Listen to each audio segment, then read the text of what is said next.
Good evening, everyone. Tonight, we journey back to a time when cold didn't just make you shiver. It could kill you. Picture this. You're trudging through a frost-covered field, not out for a stroll or to admire the snow, but hunting desperately for dry kindling. Your only hope of surviving the night. There's no electric heater, no supermarket, no sleek insulated jacket. Just wind that cuts like knives, snow piled high as a wall, and a stomach that hasn't known fullness in days. You might think you'd manage fine in the Middle Ages, but winter back then wasn't just a season. It was a threat.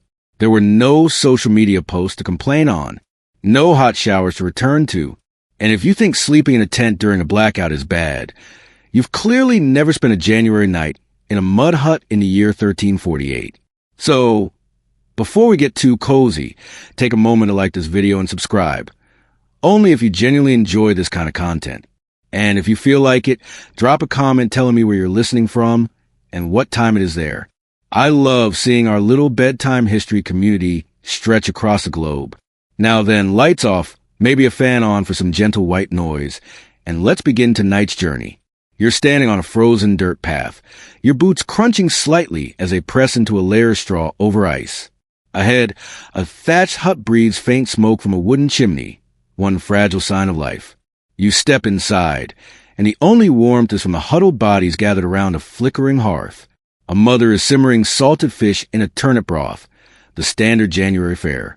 The smoky air clings to wet wool and unwashed skin.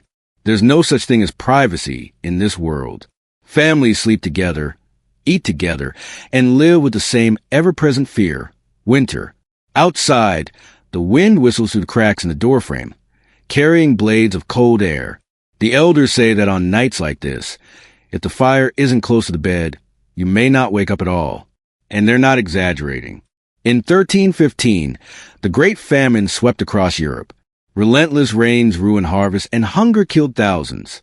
That winter, it broke the survivors. Historians still debate whether climate change or noble mismanagement was to blame. But you're not interested in academic debates. You just want to make it to morning. You remember someone once saying an old woman lit her lamp with horse fat. Disgusting, sure, but at least it gave light. Many homes didn't even have candles. Just a dim fire and the sound of old folk tales keeping the children from crying. A little girl asks, "Will the snow melt tomorrow?" You smile softly, because you've been wondering the same thing. Your fingers are stiff as you pull a blanket thinner than a modern raincoat over your chest. The night drags on. There's no music, no television, just the wind, the labored breath of freezing bodies, and the scurry of mice in the rafters. You remember your grandfather's words, "Winter is the peasant's greatest test." And here you are, in that test, no grades, just two outcomes, survive or don't. A strange fact? In some parts of medieval England, people would hang dried herring over their doors as hunger charms. No one knew if they worked, but at the very least, there was something to gnaw on if it came to that. You drift off, unsure if your eyes will open again come morning. But you know one thing. If they do, you'll still be locked in the age-old battle between mankind and winter. You open your eyes to the dim gray light of a winter morning. Everything is eerily still, as though the world has been wrapped in a heavy blanket that muffles all sound. Your breath clouds the air, a pale mist like ghostly smoke. You shift gently, feeling the dull, hollow ache of hunger clawing at your insides. You know it's going to be a long day. Outside, the snow is knee-deep, frozen solid over the livestock's water trough. You hunch over, wrapping your fingers around an empty wooden bucket, and step out to find water. Each footfall is a negotiation, your legs heavy, your boots made of thinning goatskin worn to the shape of your suffering. You reach the village well, where a silent line has already formed. Each person clutches a vessel, an iron pot, a cracked jug, a misshapen pail.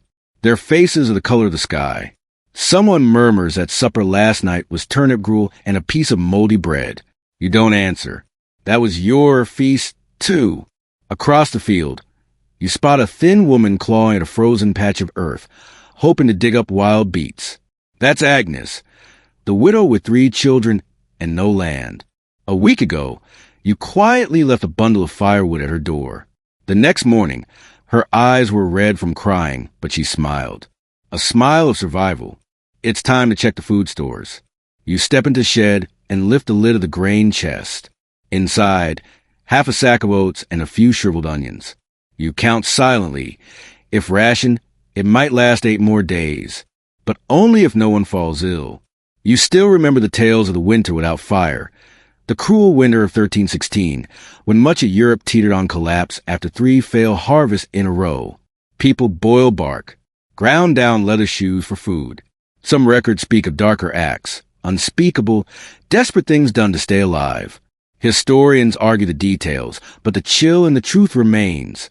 Back in the hearthroom, your wife is slicing the last of the onions into thin strips, preparing a watery soup.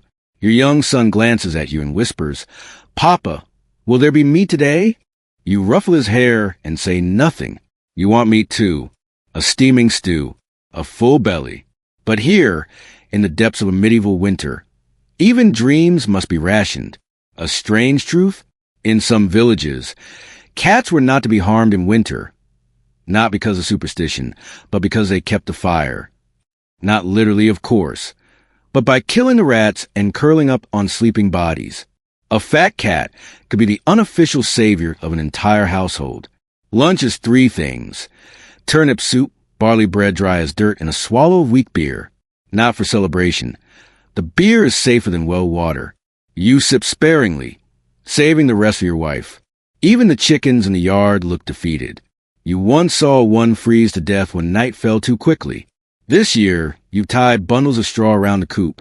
A simple farmer's trick, but it works. Yesterday, the village elder told a time in his youth when a boy burned his own hands with flaming pine resin to stay warm. "Don't ever try that," he said. "Cold is better than burns." You didn't dare ask if the boy survived. As dusk begins to fall, you gather wood once more. Firewood now is like gold. People argue over a single branch. In some places, taking wood from the Lord's forest is a crime, a law that turns poverty into criminality. You remember the time you slipped and fell while carrying a bundle. Your knee turned black with bruises. No one helped.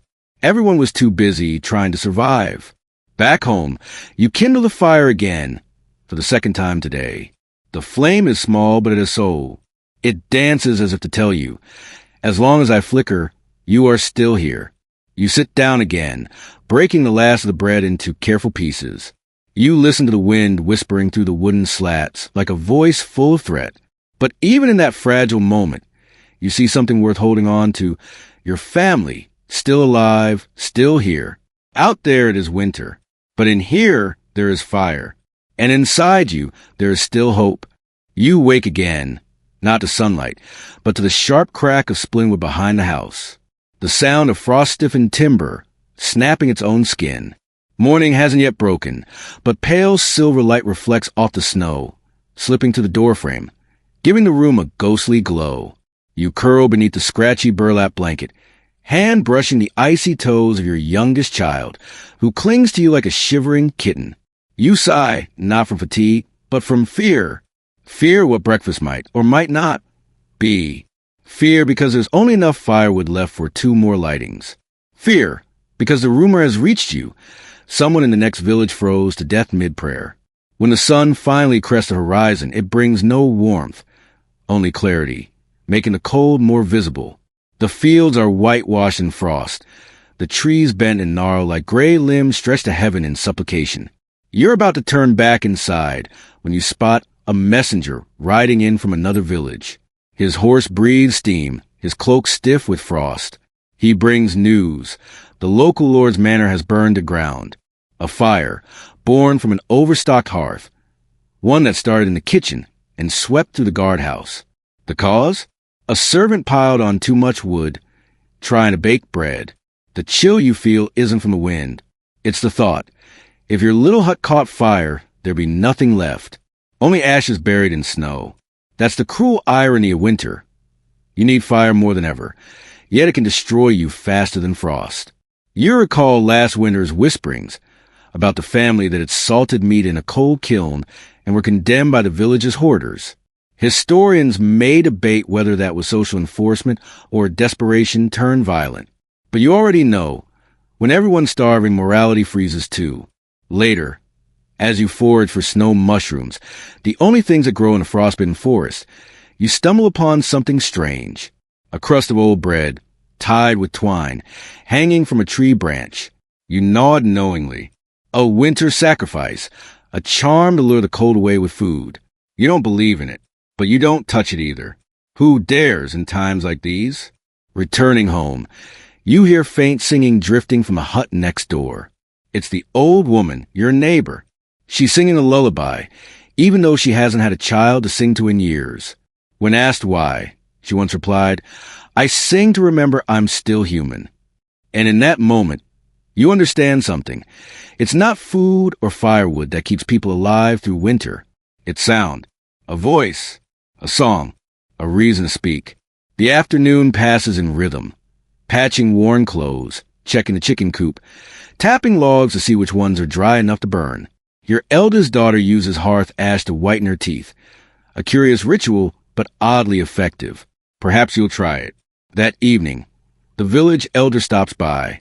He tells you about the Black Winter of 1408, when 3 children starved to death less than a mile from the Lord's warehouse. They called it winter austerity, he says, eyes staring past you. I called it organized death. Modern scholars debate the fairness of feudal systems. But to you, it's as clear as the ice at your doorstep. Those with power survive. The rest struggle. Night falls. Again, you light the fire. The scent of smoke, pine wood, and a pinch of dried orange peel, saved secretly from last month's feast, fills the room. It's the closest thing to warmth you've felt in days. The children gather close. You tell them a story about the time you were chased by a rooster the size of a hunting hound. They laugh, eyes shining. It's the first time this week you've seen true smiles. What you don't say out loud. Winter can freeze everything, except laughter. You lie down beside your wife, her hand in yours. You listen to the soft breaths of your children. The glow of embers flickers on the wall. And for the first time in weeks, you begin to believe, maybe, just maybe, you'll survive this winter. This morning opens like a silver curtain. Snow still blankets the earth, but the wind is still. No howling through the cracks of the wooden walls. Just silence, deep and slow, like a world exhaling. You wake and immediately know. Today is the feast of St. Stephen. The only day in winter when people are allowed, no, expected, to feel joy. You wash your face with a handful of snow. It burns like nettles, but you're used to it. Outside, neighbors are already preparing. One scrubs their best shirt, meaning the least torn. Another fills a barrel with thin barley beer that tastes like warm rinsed water. And someone is wrapping turnip cakes. Culinary proof that scarcity has its own recipes. St. Stephen's Day is the one day when, no matter how poor you are, you eat until full. The day when children beat drums, elders recite poetry, and a humble servant might become the lord of misrule. You remember last year, you were that lord, crowned with straw, riding the old cow around the village, barking orders that everyone obeyed with laughter. That fleeting power lasted only one day, but it was enough to carry your spirit through the rest of winter. Today feels the same. You join the others heading to the gathering tent. Inside, homemade music fills the air. Leaf flutes, goatskin drums, stringed instruments patched together from firewood and fishing twine. People dance, stiff-legged in the cold, but smiling. Barley beer sloshes into wooden cups. Charred flatbreads are passed hand to hand like precious relics. A joke makes the rounds. Why doesn't the pig sleep in the snow? Because he doesn't want to wake up as a sausage. No one roars with laughter, but everyone smiles. And in winter, that's enough. In one corner, you see old Agnes chuckling with a messy-haired child. The child gives her a laurel crown made of straw. Prettier than a queen's, she says softly. And it makes your chest ache with something between grief and grace. Later, you overhear a tale from across the hill of a neighboring village that chases winter by dressing up as snow demons and banging pots through the streets. Historians argue, is it pagan ritual or just an excuse to burn energy? But in truth, it makes people laugh, and laughter makes them warm. You join a game of song guessing. The loser must drink a bowl of cold bean soup. You lose, and you learn. Cold beans taste like disappointment, but you finish the bowl. Nothing is wasted in this season. As night falls, everyone gathers around a roaring fire. Children twirl and stomp. Adults trade tales. Elders compete to recall the oldest. You tell a story no one expected from you, about a queen nearly freezing to death when her carriage went astray in a foggy pass. The crowd listens quietly, not from fear, but from shared understanding. One elder raises a cup and proclaims, "Winter may freeze our hands, but it cannot freeze our hearts." The phrase echoes across the tent, repeated like a spell long after the fire has settled into embers. Then, something even more unexpected. One of the village boys proposes to his sweetheart, offering her a ring twisted from goose feathers. She says yes. Someone plays a sad but tender waltz for tired feet and full hearts. You step outside for a breath. The stars gleam like glass above. The wind is gentle. And for a fleeting moment, you feel peace. You return to the tent, scooping up your sleepy child. As you cross the threshold, you hear laughter, footsteps, the clatter of wood on wood, the sound of life itself. You know tomorrow will be cold again, and hunger will return. But tonight, just tonight, you laughed, and in the heart of winter, laughter is a kind of magic. The next morning, you wake with a slight ache behind your eyes. Too much barley beer, perhaps, but the smile remains, not from drink, but from something rarer. For one whole day, you lived, not just survived. Yet as soon as you peel back the blanket, winter reminds you it is still here, proud, cold, unrelenting. The floorboards are frozen. A forgotten water jug on the table has turned to solid ice. You tap it gently. It echoes like ancient stone. The celebration is over. The games have ended. Now comes a long return to reality, a stretch of white days and hollow bellies, until the earth decides to soften again. You step outside. The sky hangs heavy, the color of old lead. No wind, but the air still slices like glass. You head to the village storehouse. Each family was given a share of grain at the start of winter, held by order of the local lord. And today, you know, is your final ration. The keeper of the store is a man as thin as a broom handle, his hands trembling, eyes sunk deep like forgotten wells. He hands you a small sack, some barley, salt, and a clutch of dried onions. You thank him, but inside you think, 3 meals, no more. On the walk home, your thoughts drift to trapping rabbits. But the snow's too deep, the snares won't set, and your hunting dog is too weak to do anything but lie and breathe. A soft cry makes you turn. The neighbor's child, face purple with cold, eyes red with hunger. You slip him one of the onions. His mother will know what to do with it. While tending the fire, you remember an old folk tale. The winter flame, a mythical fire said to appear only to those with an unfrozen heart. You used to scoff at such stories. Now, you sit in silence, watching the small flame dance. And there is something about it, strangely beautiful. You notice your wife patching your wool sock, using strands of her own hair. Hair insulates better than thread, she murmurs, her voice soft as smoke. You don't know whether to feel moved or broken. At noon, you walk to the church, not to pray for anything in particular, but because the roof doesn't leak and the wind can't get in. Inside, some recite prayers. Others just sit in silence. You kneel. A pair of footsteps echo behind you. Then the priest begins to speak, a quiet story about a mountain village where the people burn candles all year to keep the light from being stolen by winter. Historians now say it was symbolic, but you wonder, light is light, whether from wax or from hope. In a corner, you see an old woman counting rosary beads with bare fingers.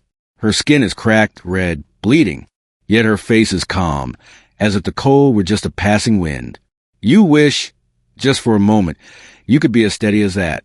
On the way home, smoke on the horizon catches your eye. Not cooking smoke, black smoke. Fire. A house is caught. Likely a flame too close to straw walls. You and others rush to help. It happens fast. like a gust of storm wind. The house is gone, but the people survive. You watch them, standing with nothing but the clothes on their backs, and think, better to lose a home than a life. That evening, you light the fire earlier than usual. The house feels warmer, just a little, and for the first time in many days, you hear singing. From your own mouth, you hum an old lullaby, one your father sang when you were 5. Your youngest edges closer, eyes fluttering shut. Your wife smiles faintly, and you understand something deep and quiet. Winter may take what it wants, but it cannot steal memory. The next morning, you're awoken by something rare, light, real light, sunlight slipping in through the cracks in the wood, not the warm golden glow of spring. Don't be foolish, but a cold, sharp gleam like the edge of a blade. It bounces off the thick snow outside, turning the room into a pale, shimmering cave. Still, within that endless frost, the sunlight feels like a short story, unexpected, brief, but worth remembering. You rise, your joints creaking like door hinges left unoiled. Your wife is at the hearth, coaxing fire from stubborn embers. Her hands tremble around the kindling, her eyes fixed on the ashes like she's staring into the future, and not sure if anything's waiting there. Your eldest daughter sneezes 3 times in a row, then laughs. Must be warmer today, she says. I can feel my nose enough to sneeze. You laugh with her, then remember, today is Medicine Exchange Day, a humble village custom, but a vital one. Neighbors bring homemade remedies to trade, boiled roots, dried leaves, powder bark, and the most prized winter cure of all, goose fat. You pack a pouch of dried garlic mixed with salt, a family recipe, one said to cure coughs, chase away spirits, and motivate lazy husbands, as your mother used to say with a wink. You carry it to the gathering point, a rickety shelter near the village well, its cloth windbreaks fluttering like tire flags. A woman hands you a small brown bottle. Mix with hot water, rub on your forehead, she says. Feels like winter never happened. You take a sniff, sharp, sour, like vinegar stirred with ash. You nod, thankful. As people chat and trade, you overhear something strange. Another village treats colds by steaming in cow urine. Modern scholars confirm the practice existed, though its effectiveness remains disputed. You think, whether it works or not, it probably smells the same. On your walk home, you see a young boy scratching shapes into a frozen mud wall with a twig. What are you drawing? You ask. Spring, he says, not looking up, so my mom will cough less.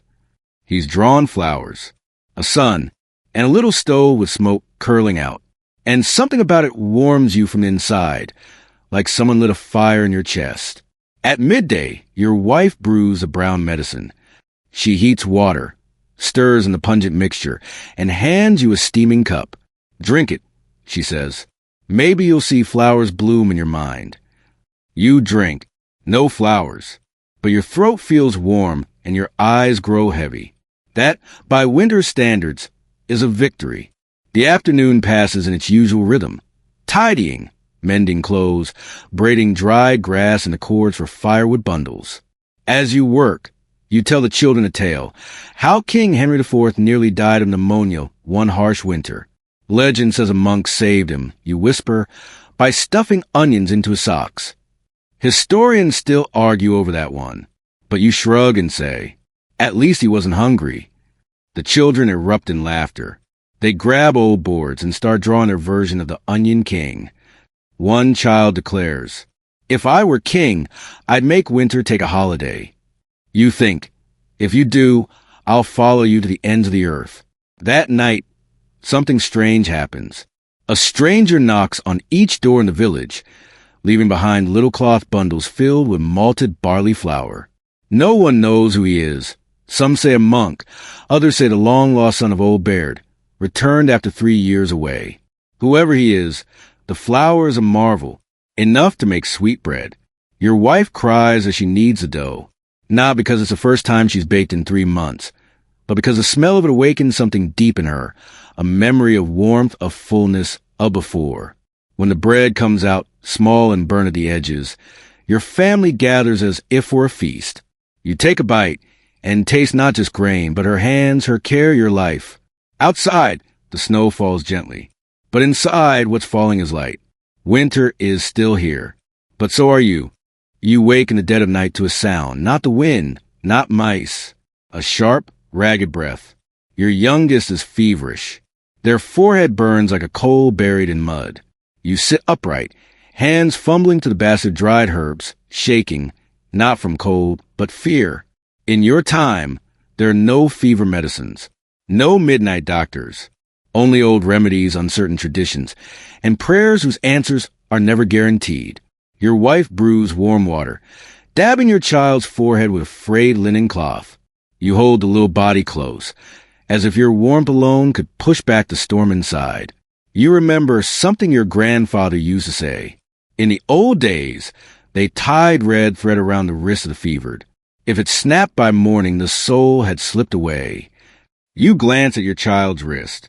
No thread, just your hand, gripping theirs, and a whisper. Don't go anywhere, little one, not yet. That night, you do not sleep. You listen to the wind clawing at the door, to the walls groaning from the cold, and to the faint, fraying thread of your child's breath. And then, just as the first light touches the snow, the breathing evens, not strong but steady. You lean back onto floorboards, tears leaking silently into your hair. The next morning, the house is quiet. No one speaks of the night. In times like these, people do not mention what almost happened, as if saying it aloud would invite it back. You step outside, letting the cold bite your lungs. Then you walk to the neighbor's door, not to share the story, but to ask if they have any onions left. You want to make a better soup today, for your child, and for yourself. A small offering, a quiet thank you. This time of year, the village lives inside a cocoon. No visitors, no weddings, no festivals, except for funerals. And death, as you know, arrives unannounced. You stop by the little church on the hill. Inside, a young man is scrubbing the floor, a face you've never truly noticed. I've worked here since November, he says. Not many visitors. Cleaning keeps me warm. Does it, you ask? He smiles. Not the body, but the heart. You sit on a cold wooden pew, eyes lifting to a chipped statue of the Virgin. They say the statue cracked last winter. The cold split the wood. Historians argue, wood that old doesn't crack so easily. But you believe. Even sacred timber trembles when winter is cruel enough. You light a candle, and in the flickering flame, you see yourself. Fragile, but still burning. On the way home, you find an old glove buried in the snow. You don't know who it belonged to. You bring it home, wash it, patch it with twine, and hand it to your wife. For the baby, to wear at night. That afternoon, the snowfall stops. The sky opens just a little, still gray, but not hostile. You and your eldest go out to gather wood. Along the way, you tell a story of a king whose beard froze solid while hunting in winter. They say it turned to iron. You say, but he kept hunting. You laugh. Your child laughs. And in that moment, you glimpse the strange gift of being human, to know your weakness, and still tell jokes in the shadow of death. That night, your child eats 2 full bowls of soup. The way they chew, slow but certain, is a song of survival. Your wife touches your shoulder, just gently, no words. But in these times, a touch is a poem. You fall asleep to the sound of wind, fire, and breathing all around you. Winter isn't over. But tonight, you have won. You wake to the sound of chickens arguing behind the coop. An ordinary sound, nothing special. But in winter, any sound that isn't coughing, wheezing, or howling wind is something to be thankful for. The sky seems a little brighter today. Not warmer, but less threatening. You wrap yourself in another layer and step outside to check the rabbit traps you set 2 days ago. Snow coats the wire like frosting, but they're tracks. You bend closer, lift the trap gently. Inside, a small rabbit, curled, trembling. You stare at it for a long while. It doesn't fight. Its eyes are wide and empty, like the surface of frozen water. You sigh and release it, not out of mercy, but because rabbit meat today means no meat next week. You return home empty-handed, but not empty-hearted. Your wife says nothing. She just presses a slice of raw turnip into your hand. Chew it. Help forget you're hungry. You chew. It tastes like dirt, but fills your belly better than nothing. Lunch is the usual. Winter soup, a cherished dish consisting of little more than water, salt, and a few dry leaves. The children play a game, counting real vegetable bits in the bowl. Whoever finds the most wins the privilege of licking the lid. You let your youngest win. That afternoon, a rumor blows through the village like smoke. A cow from the neighboring hamlet slipped on the ice and broke its leg. It will be butchered soon. Those who arrive early might claim some organs. You hesitate, then go, not for the liver, but maybe to barter for blood. For soup, you cross the frozen field. The snow crackles beneath you like thin rice paper. The wind doesn't howl. It whispers, and somehow that's worse. At the edge of the clearing, people circle the animal's body. The cow's eyes are still open, its mouth slightly ajar, as if surprised to be lying there. One person takes the liver. Another hoists the femur, like a prize. You trade a few onions and a lump of pork fat for 2 thick bones. Someone jokes. You got enough for a feast. You smile. Enough for 6 with 2 turnips. Historians later debated whether such meat-sharing broke feudal law. But you already know the truth. When winter stretches too long, even laws stretch with it, like damp twine. That evening, you simmer the bones with dried greens. The scent, rich and savory, fills your tiny home like incense. The children run in circles around the fire, not because they're celebrating, because it's the best way to stay warm. Move until sweat replaces shivers. You ladle out bowls. You leave the bone for your youngest. For luck, your wife says. The child grins, cheeks greasy with joy. And in that moment, you see something worth remembering. Your family huddle close, faces flushed with heat, eyes sparkling, all because there is broth. With bones, you gaze at the ashes in the hearth, and remember an old legend of a people who believed that every speck of ash held a sliver of summer's memory. Keep the ashes, they said, and you keep the sun. You don't know if it's true, but you don't throw the ashes out. Wrapped in blankets, you lie back. Sleep comes slowly, warmly. And as you drift off, you dream a long road, iced and endless. But at the far edge, there are flowers. You don't yet believe spring is near, but for the first time, you begin to believe it knows the way home. This morning, you wake not to the wind slamming shutters or branches tapping the roof, but to 3 firm knocks at the door. Real knocks. You open it to find a group of villagers, cheeks flushed from the cold, breath quick with urgency. The castle stable collapsed under the snow. One says, they need help. You freeze. Help the castle, a place most villagers never set foot in, unless summoned for taxes or conscription. But when disaster strikes, those who can move must move. So you add another layer of burlap, stuff 2 small turnips into your pocket for lunch, and join the group headed uphill. On the way, an old man mutters, strangest snow I've seen in years. Maybe the wind god's angry. You smile faintly. Modern scholars might name it La Nina or call it a freak climatic event. But to you and your people, the cause matters less than the truth. Colder, deeper, longer. At the castle, the scene is chaos. The stable roof has caved in, snow blanketing the horses like a shroud. Guards are scrambling, shoveling through drifts as thick and unyielding as sorrow. You leap in, hands numb, heart pounding, because at last you're doing something. Time passes. Then someone shouts, we got one. It's an old horse, ribs sharp against its skin, breath faint and fluttering. It's weak, a guard says. Put it down.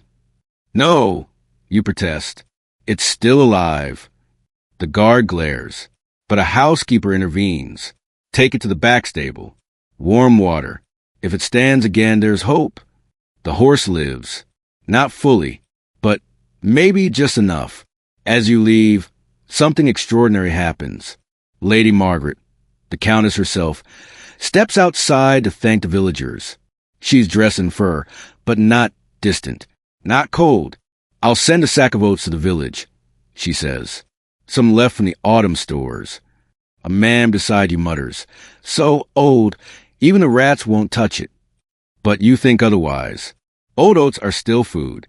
Historians would one day debate Lady Margaret's legacy, some calling her a saint, others a shrewd pacifier of the peasantry.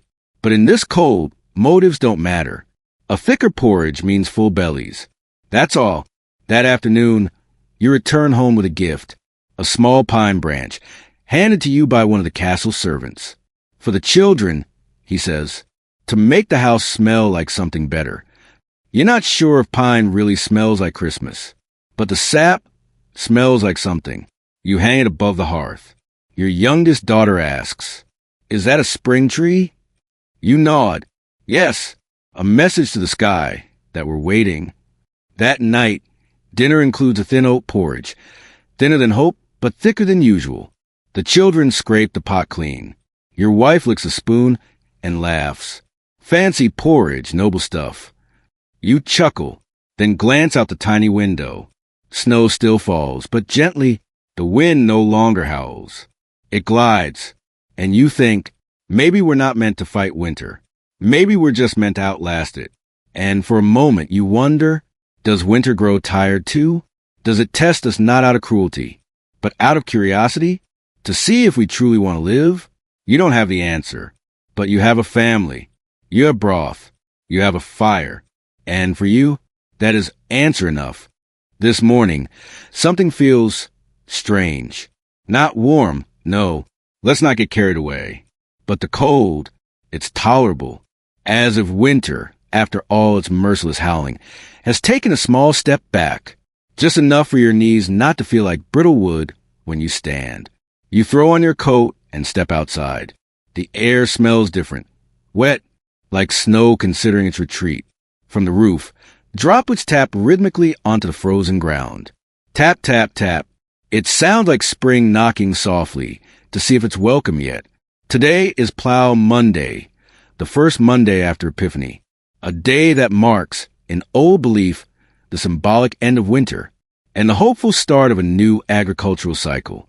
The earth is still frozen, but the people prepare anyway. Villagers gather the old wooden plow, decorate it with faded ribbons, pine sprigs, and scraps of bread from past meals. A ceremony more symbolic than practical, but deeply human. You and the other men push the plow at the front of the procession, shouting not for show, but to warm your throats. Children follow, singing Sing Cuckoo, though no bird dares sing yet. Spoons clang against pots. Sticks pound frozen ground. The music isn't beautiful, but it's real and louder than hunger. You remember when you were small, your father wore a plow-shaped hat made of stale bread. A strange joke, but everyone laughed. He said, "If it can't feed us, at least it'll keep my head warm." And somehow, you believed it made things better. In today's parade, people carry their own totems. Someone with a bundle of hay, another waving a broken hoe. You bring an old rusted nail, once part of your grandfather's plow, from a time when soil was rich in winters. Less cruel, at the village edge, the procession halts. The elder steps forward, beard to his chest, draped in rabbit fur. He raises a hand and says, "We begin again as we do each year. Winter may steal the past season, but it cannot block the next." A cheer rises, not thunderous, but hopeful. You're first to place your hands on the plow. You press it down. The ground refuses, solid as stone. Still you push. A thin crack appears. Not deep enough for a seed, but deep enough for belief. After the rite, villagers gather near the outdoor fire. Your wife hands out flatbread, scraps from the last batch of dough. Each person receives a piece the size of 2 fingers, but they eat it like it's royal fare. One child holds their bread to the sky and shouts, "Let the earth god know we're ready." A future scholar will call Plow Monday an act of communal ritual in the face of agricultural dormancy. But you know better. It's not a ritual. It's a promise to the sky, to the soil, and to yourself.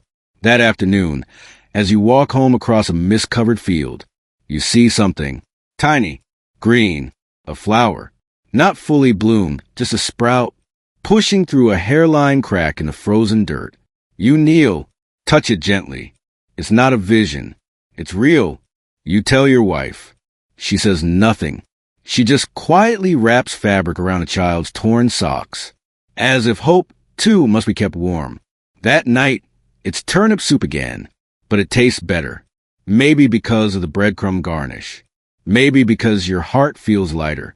You sit by the fire. Children gather close and begin a story. Once, there was a farmer who grew a field of wheat in the middle of winter. Wide eyes. Is that real, Papa? You smile. If you tend your seeds just right, who knows? You know winter isn't over. But today, you've planted something else. And if luck allows, it will bloom before the snow melts. You wake to a strange feeling in the air. Not the smell of smoke. Not the scent of damp soil. But something else. Something like change. The silence feels different. As if winter has just exhaled its final breath. And something new is drawing its first. Outside, the ground is no longer blanketed in white. Instead, it's etched with boot prints, cart tracks, and small rivulets of meltwater trailing through shallow grooves. The wind is gentler now, and for the first time in months, you hear birds. Not songbirds, not larks, just wings. But you pause, breathe deep. That sound wasn't there last week. Something stirs in your chest. Not quite joy, but as if someone had knocked gently on the door of your heart and whispered, "It's coming." You decide to visit Agnes, the old woman at the edge of the village, who spent the whole winter alone, half-deaf, nearly blind, but still swept the snow from her doorstep each morning. You bring pickled turnips and a few withered onions. Not much, but for her it's treasure. When you arrive, she's already sitting outside, her face tilted to the sky, eyes half closed. "Do you hear it?" she asks. You stay quiet. It's the snow melting, not with your eyes, with your ears. You sit beside her, sharing what little you've brought. Neither of you speaks much. You listen, the drip of water, the sigh of wind over straw, the earth exhaling like dry soil meeting spring rain. She tells you a story from her youth, of a man who gave her an engagement ring, made of fishbone, because there was no gold that year. "My fingers were cold," she says, smiling, "but my heart was warm." You think to yourself, that might be the best definition of love you've ever heard. On the way home, you stop in your tracks. Children, playing. They're kicking around a snowball. Nothing special, but it's the first time you've seen them play outside in 3 months. No coughing, no shivering, just laughing. One tumbles into the snow, no tears. The others pile on top in glee. You rush home and tell your wife. She places a hand on her belly and whispers, "I think the baby kicked. Hard." You blink. "Are you sure?" She nods. You hadn't dared imagine it. Another child. Not in this winter. And yet, life is stirring inside her, in defiance of everything beyond these walls. That afternoon, you find the old wool sweater once worn by your eldest. You wash it, hang it on the roof.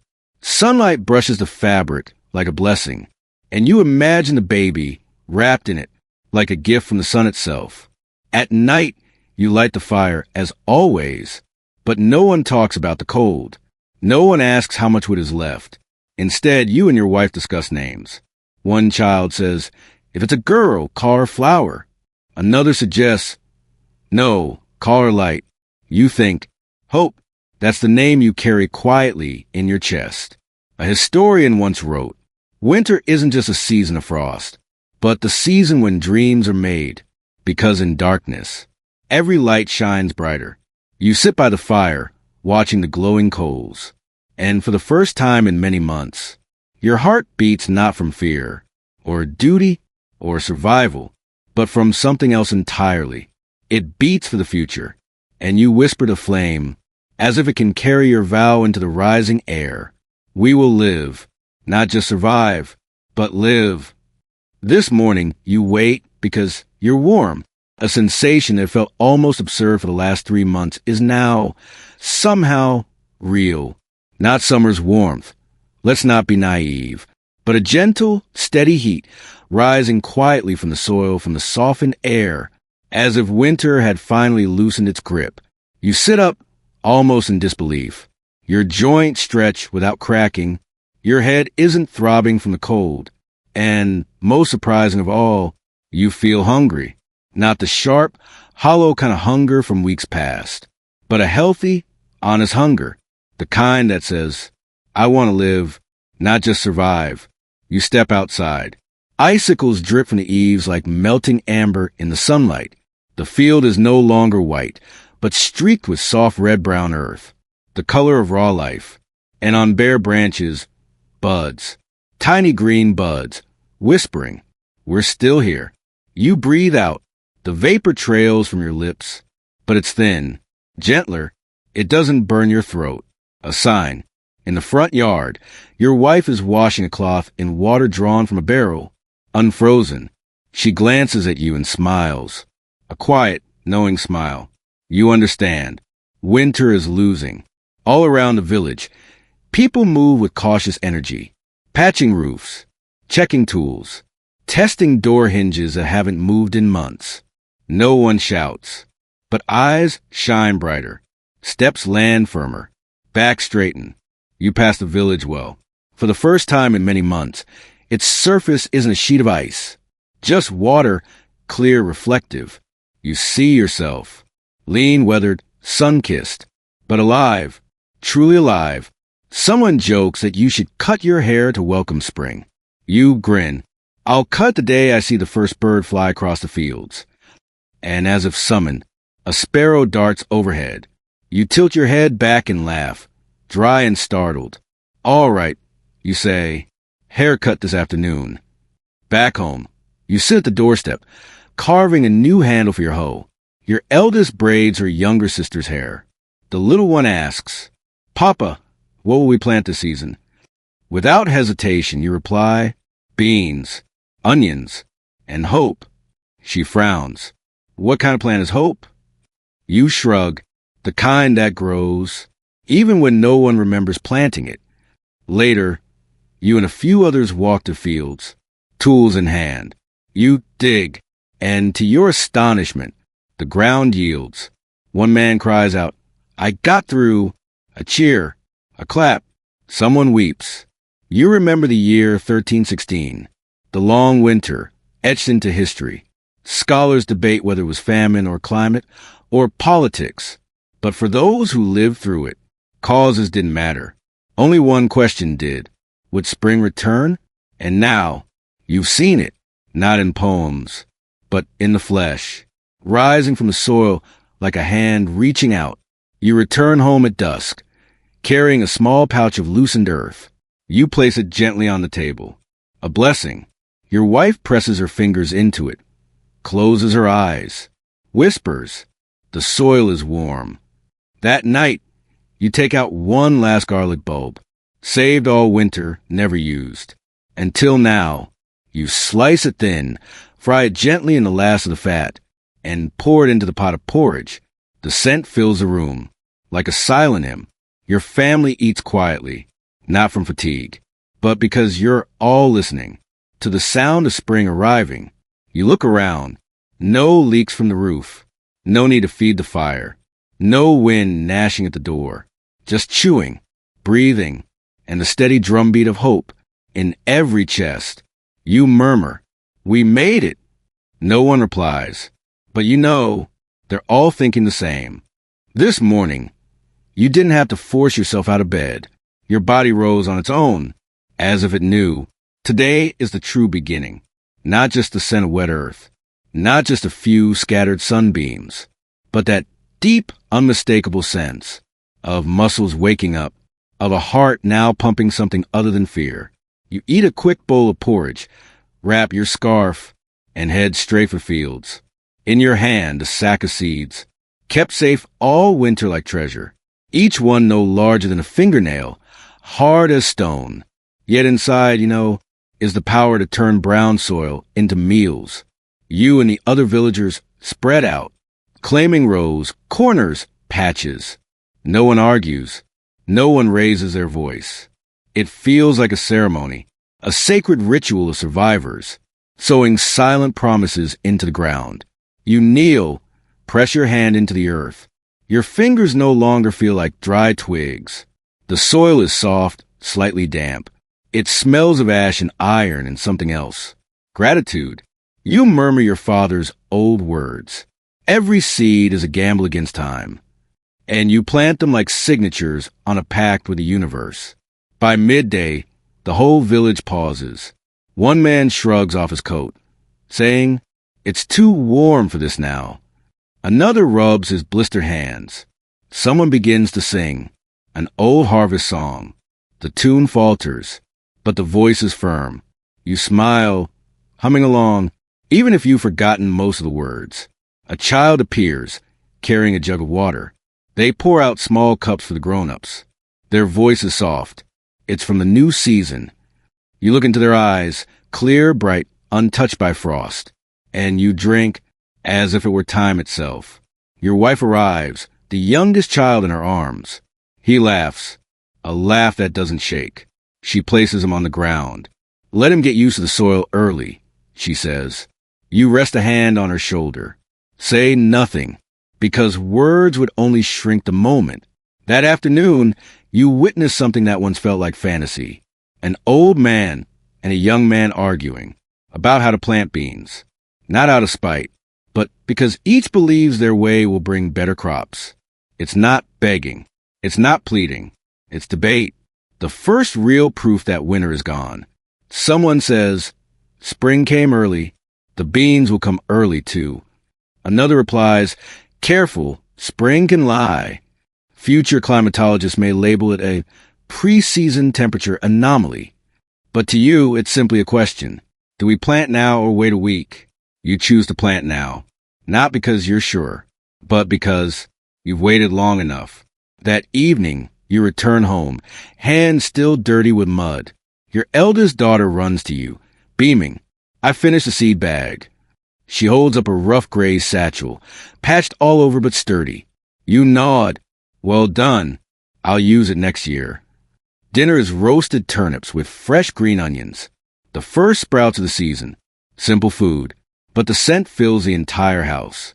You eat slowly, savoring every bite like a lesson. Before bed, you step outside. The stars shine brighter. The wind is soft. You hear water dripping from the roof into the trough. Each drop like a clock tick, counting down to the harvest. You breathe deeply, then whisper, "Thank you." No one is there to hear, but you believe someone does.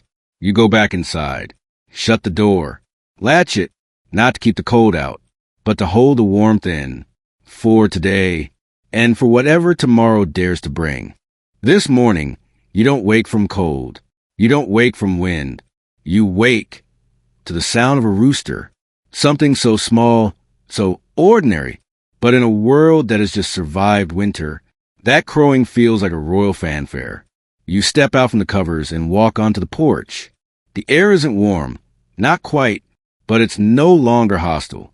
The wind brushes gently through newly greening grass, through old fence posts, past a fire still glowing in the hearth. And everywhere you hear life. Birdsong, breath, footsteps soft enough not to wake the earth too quickly. Today is the real day of planting beans. Not just a trial, a ceremony.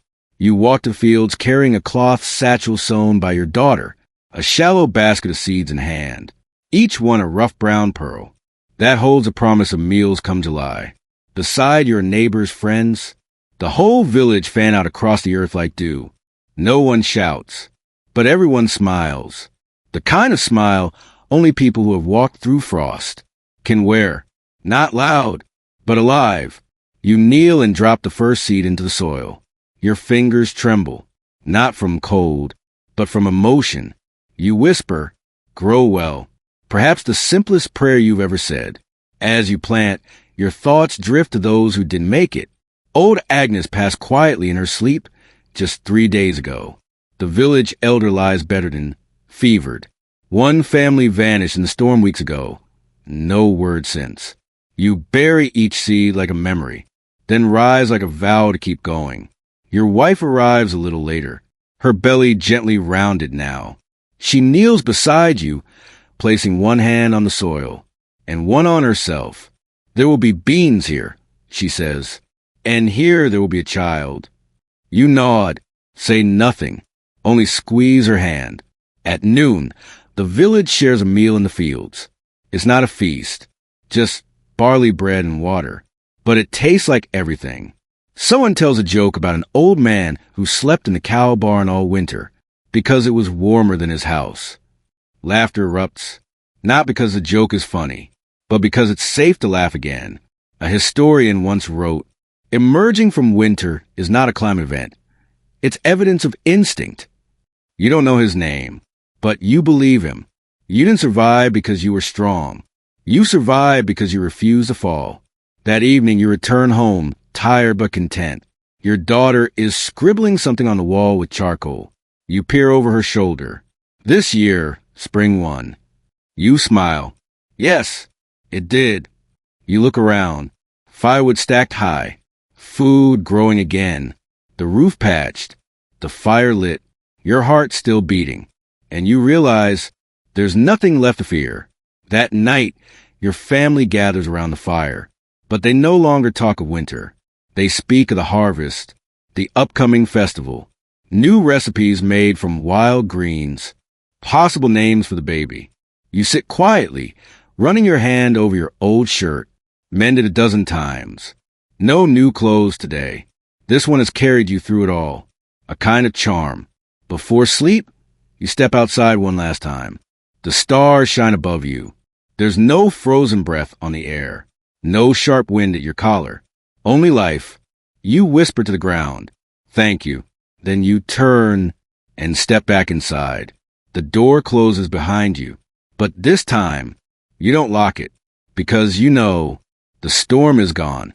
The last night of winter passed without a sound. No wind, no snow, no distant owl cry from a forest edge. Only stillness, deep and thick, like a good night blessing whispered by the earth to all who were still awake. You woke early, not from fear, but from habit. This time, you didn't creep to start the fire. You simply sat, watched the light, slip through the cracks in the door. Warm gold, not harsh, not blinding. The first light you could truly believe in after months of doubt. Your wife still slept. The youngest stirred, then curled up again. You stepped outside in silence. In the yard, dewdrops glittered like glass beads rolling across young grass. Bird song filled the air. Real birds, not echoes in your weary mind after a long night. You walked the village paths. Every chimney breathed smoke, but not the pale, weak smoke of survival fires. These were breakfast fires, boiling porridge, warming bread, fires of belief. At the village's edge, you paused at the fields. Green shoots had pushed through the soil, lines of fragile scribbles, like spring learning to write again, after being frozen silent for so long. An old woman swept her steps, humming, words lost to time, but the rhythm steady, like a heartbeat. A man repaired a fence, whistling a tune no one could name. Children ran past muddy feet, laughing mouths. You stopped before the old oak at the village edge, the one that once held lanterns during the September festival, the one no one dared approach during the coldest days. Now, someone had placed a wildflower wreath at its base, gold, purple, white, like an embrace, a celebration of returning life. You pressed your palm to its rough bark and whispered, "We stayed." That afternoon, the village held a small gathering, not grand, not ceremonial, just a table laid with the best of what was left. Soft bread, dry cheese, apple preserves, thick bean stew. You brought your last jar of lard, spooning it out in tiny portions. No one counted. No one compared. They simply ate and told stories. You shared the night your child burned with fever. Someone remembered their grandmother warming hands in ash to sleep. Another recalled the winter their grandfather died bringing water for a laboring wife. Each tale a hymn, for those who passed through and those still pressing forward. At sunset, You returned home. The door stood open, not from forgetfulness, but because there was nothing left to guard against. Your wife sat by the window, knitting a sweater for the child on the way. On the table, a peeled turnip and a tiny flower floating in a bowl of water. You looked at it all and exhaled, not from exhaustion, but because the weight was finally gone. That night, your family gathered around the fire. No talk of cold, no mention of wood or next meals, only dreams. One child said they wanted to travel. Another asked to learn writing. Your wife smiled and said, "When our baby is born, we'll name them Peace." You nodded, because now we have peace. You lay down and heard no wind, only breathing, the soft creak of wood, the murmur of soil beginning to open. You closed your eyes. Winter had ended.